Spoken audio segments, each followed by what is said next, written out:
I met a Gypsy.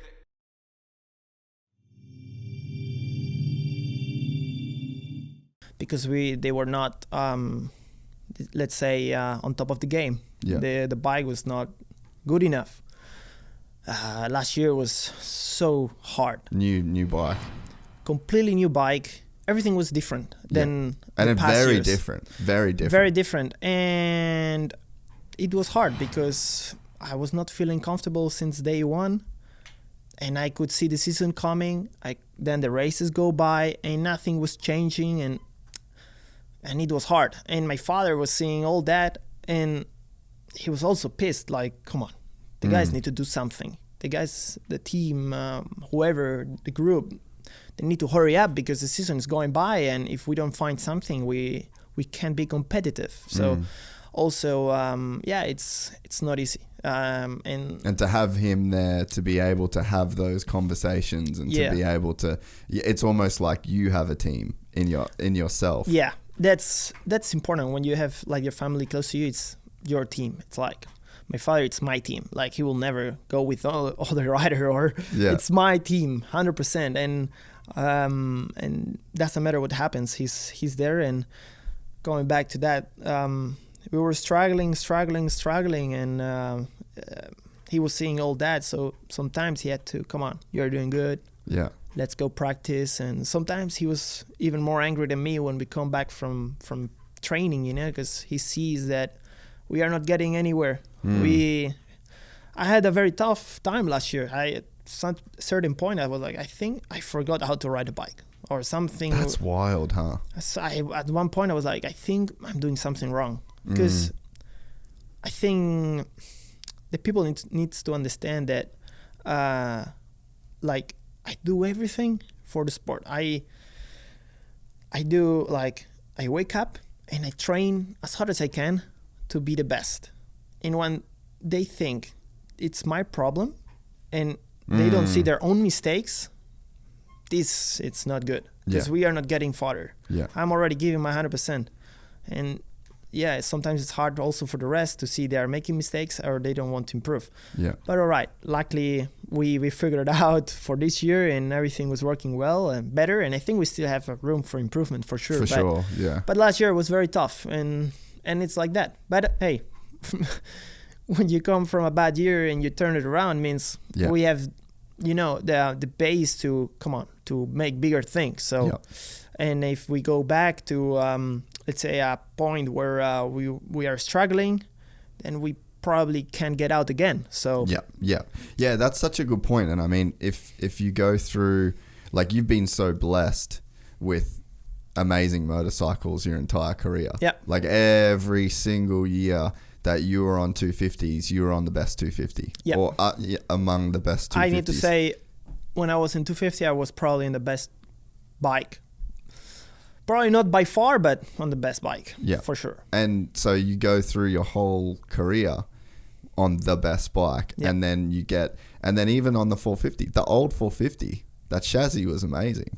The laps, the time, the amount of, with the KTM group, you've got 3 teams all in America, you've got 3 teams in Europe, you've got teams all over the world that are gathering and sharing data, and it's all just being pushed. It's like Ducati and MotoGP. And like before, also the privateer teams in Europe, they had also factory support. Some of them. So you've got all these like people. Right now, I think for the past 2 years, I think no privateer team has almost factory support that I know. Well, you don't see many KTMs out of the factory KTM teams, like factory or Huskies or Gas. Yeah, they are all the brands. But in the past, you had many teams with factory support, like, I don't know, suspensions. They were pretty much like ours, and those bikes were riding good. And the testing goes on. So we had such a big data from everyone, like WP, KTM for the engines, whatever. We had so much data, and that old bike was very good. Was a very good bike. And then to come into this season or last season on a new bike, and I mean, it would have been the first time in your career, I bet, that you didn't love the motorcycle from day one. It's hard because every time something comes up and it's new, at the beginning you're like, let's see. Yeah. But once you start kind of like getting again your own like rhythm and getting back to like good shape, and you're starting to push the bike, and you start to see that you need to change your style for the bike. It makes it only worse, you know. You need to be like how you call it, like you need to trust your style and your riding, and you know, if you do this, it's going to work. And I couldn't use my riding style. I couldn't stand up anymore through the corners. I had to always sit and leg out, and I'm not riding like that. I can't ride like that. I hate it. So yeah, it's not easy. It's not easy. The new frame, the new concept of the bike was hard. What changes? So I spent a lot of time on the old bike, and then at the moment I've been riding the new the 350 XCF. So it's not the full motocross one. It's like the one that's in the middle, but I've got motocross suspension and everything on it now. And I really like that bike now. Like I really enjoy how that bike turns, and the new bike, the new one. But it's like it's got a lot of hours on the frame. It's pretty tired in a good way. To be honest, I think the new frame, it's very good for amateurs. Yeah, I think it's very good because it's easier to turn. I think just for a normal rider, like amateur and not GP maybe level, I think it's probably better than the old bike. Really? I think so. So, like to buy the bike, I think it's a good bike. It's ready to race, and it's good. But for you guys, so the feedback that I would hear from people is that new bike when it first came out was just way too stiff compared to the old bike. So what ended up changing that made it better for you to where you go from 1 year struggling to the next year MXGP World Champion? Everything. Yeah, a lot. Yeah, a lot. We test a lot. Like I said, it was such a rough year. We got also a lot of information because I had to go through all the GPs, different kind of dirt, and we also test. And I gave a lot of comments, and at the end of the year, they took all my comments and they tried to figure out something. And we changed a lot from suspension to engine to frame. So like no stone unturned. Very small like things stay the same. And we got to a bike right now that I think we have quite a good base. So doesn't matter if I need to race sand or a hardpack. The base it's quite good. Like I'm comfortable. I can ride like I want, and I think like I said before, we still can improve a lot. For me, I think I always said it's like the weight of the bike, it changed. Like it felt like it's like way more in the front, and you need to turn a lot with upper body. Yeah. Where with the old bike, you can stand up a lot. It's like more like that, you know, like more in the rear end, and it's something that I like, to be honest. I think maybe the group of riders that were testing for us and came up with this new project were not ideal. And then other riders, ex-GP riders, that tried the bike, and they start giving probably the wrong comments. Wrong comments, because I'm from the first time I go on the bike, I've been always saying the same. I didn't change my story, you know? Never. It's always the same. Yeah. So it's easy. I'm not blaming a bike for nothing. And probably those other riders that test the bike and said, yeah, very good. It was maybe to make other people happy. Yeah. And I don't like this. Yeah. And these other riders also blame the riders like myself, for not being fit, you know? And I also don't like it. Yeah, because you're fit. I'm fit, yeah. Yeah. To be honest, I'm probably one of the fittest guys for sure, in the GPs, for sure. Like, I can go a lot. This year, I improve a lot.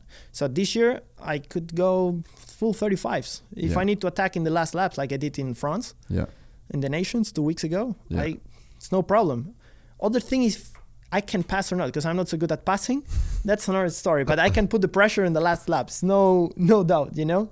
So, but yeah, you can't blame I'm not fit.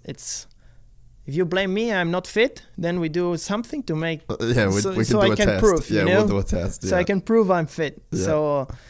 So yeah, you need also the right guys to test something and give the right comments. Yeah, because that's a big problem. Like in test riding in general, it's a problem in any job where you're getting paid to do something and people expect a result from you. Like I would always say, like when I was doing the filmmaking we'd do a lot of work for Red Bull, and we'd do this project and I'd be like, sick, stoked, this is great, I've done a good job. And then you end up on an email with like 45 people that you've never heard of them, and they're like, change this, change it. And I'm like, motherfucker, you have no idea what you're talking about, and you're just doing this so that you can say you did something towards this project. I'm like, fuck off, I don't need your feedback. It happens. Everywhere. Also with us. Yeah. You have people that you better say what you're doing. Like, it's better like step out of the way and let us work, you know? Yeah, let me cook. So, but yeah, you cannot do anything. I'm a rider, and I get one bike. I try to make the best comments as possible to bring, let's say, my bike to 100% and ride it and try to win with it. So I know very good what's my goal, and then I hope the rest of the people around me, I hope they have the same goal, and that's it. Yeah. And this year I could see with some changes, like it was nice. Davide De Carli has been now our team manager. Oh yeah. And it's nice because he's young, and I know him since already since my 250 career.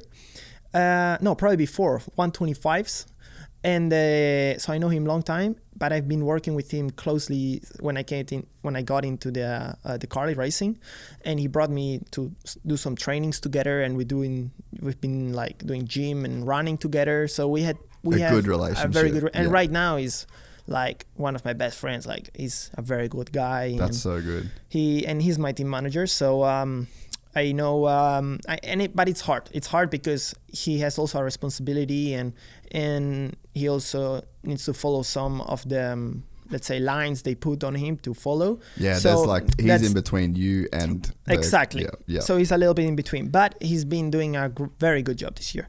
I told him, come on, for 23, I want to change a bit everything. I want to go and do some more training in Belgium to ride more the sand. I did that. No problem. No, you want to do that? Let's go. I put a mechanic. Mechanic goes there with my mechanic, Matteo, my training mechanic. No, all year. Always focus on the training. Bike always perfect. So I loved it. And all right, we got into December. It was freezing. And I was riding in Bergen, -2 degrees, everything frozen. I was like, calling Davide, I think we need to go back to Spain. We need to go to Spain. All right, Matteo, put the bikes on the van, parts, everything. Tomorrow we go to Spain. I took the flight. He took the van. And 2 days later, I was riding in Spain. And that's cool. When you're flexible. Yeah. And after that, I went back home, and we did some more riding in January in Spain, and back to Sardinia. And from Sardinia to Rome. And from Rome to Belgium. I remember that's when we were talking a bunch, where you were just everywhere. I was everywhere. Yeah. And then I go to France. Yeah. And then back to Italy. So I've been doing more what I felt I had to do in that time. Yeah. If I had to test on hardpack, I would search something very good. Yeah. If I had to test in the sand, I will just search something very good in the sand. And we were very flexible. And that's also because we had very good communication in the team, because the team support me 100%, and because Davide did a great job on organizing everything. My mechanic was there all the time, fit to do everything, and we make the difference. We're excited to announce the launch of our new membership site, gypsytales.com, packed with exclusive content and perks that you won't find anywhere else. This is your chance to become a part of the Gypsy Gang. And as a special bonus, if you sign up to an annual membership, you'll be entered into the draw to win our custom-built TC125. Gypsy Gang.